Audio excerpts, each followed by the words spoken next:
জন্মাষ্টমীর দিন সকালবেলায় আমার বোন আর একটা ভাই মিলে চলে গিয়েছিল মাঠে পদ্ম ফুল আনতে, আর সেখান থেকে এত পদ্ম ফুল নিয়ে এসেছে যে আমার সেটা দেখে খুব ভালো লাগছিল।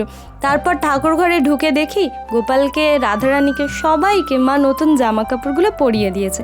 এই জামাটা কিন্তু আমার বোন নিজের হাতে এঁকেছিল। তারপরে আমি, মা, বোন সবাই মিলে মালা গাঁথলাম, নানা রকম কাজ করছিলাম। বাবা বেলুন ফুলিয়ে দিয়েছিল আর ঈশা এইভাবে সুন্দর করে বেঁধে দিয়েছিল বেলুনগুলো। তারপর বাবা সেগুলো লাগিয়ে দেয়। আর এটা হলো গোপালের নতুন বিছানা চাদর, আজকের জন্যে নতুন করে পাতা হয়েছে। তারপরে গোপাল আর রাধারানীকে সুন্দর করে দেখিয়ে দিলাম। এখন গোপালের যে নতুন জামাটা রাত্রেবেলা সে পরবে সেটা নিয়ে আসছিলাম। আর ঈশা নাচানাচি করছিল, কারণ ও টুনি লাইট লাগাবে সেটার প্রিপারেশন নিচ্ছিল। তারপরে গোপালের পেছনটা বড্ড ফাঁকা লাগছিল, তাই গোলাপগুলোকে লাগিয়ে দিয়েছিলাম।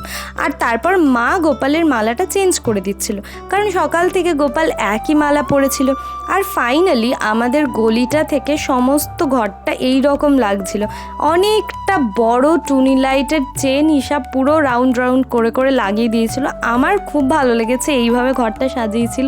জানি না কার কেমন কিভাবে কি লাগছে, তবে আমার বেশ ভালো লেগেছে, আর মায়েরও। তারপর ঠাকুর ঘরে ঢুকে সবাইকে মালা পরিয়ে দেখছি যে গোপালও সুন্দরভাবে সেজেগুজে রয়েছে। ততক্ষণে আমার অবস্থা বেশ বেহালি হয়ে পড়েছিল বটে। তারপরে আমিও সেজেগুজে নিচে চলে এসেছিলাম, কারণ সেই দিন একটু ভাগবত কথা হবে, একটু কীর্তন হবে, নামগান হবে, এই আর কি। তারপরে গোপালের জন্য অভিষেকের যা যা লাগবে সমস্তটা একটা পাত্রে নিয়ে নিলাম, কারণ অভিষেক করানো হবে। গোপালকে একটা পাত্রে বসিয়ে দিয়ে একটু সাজিয়ে গুছিয়ে নিচ্ছিলাম। যদিও আমরা কিছুই পারি না, তবে অভিষেকটা পরে দেখাবো। রাধে রাধে।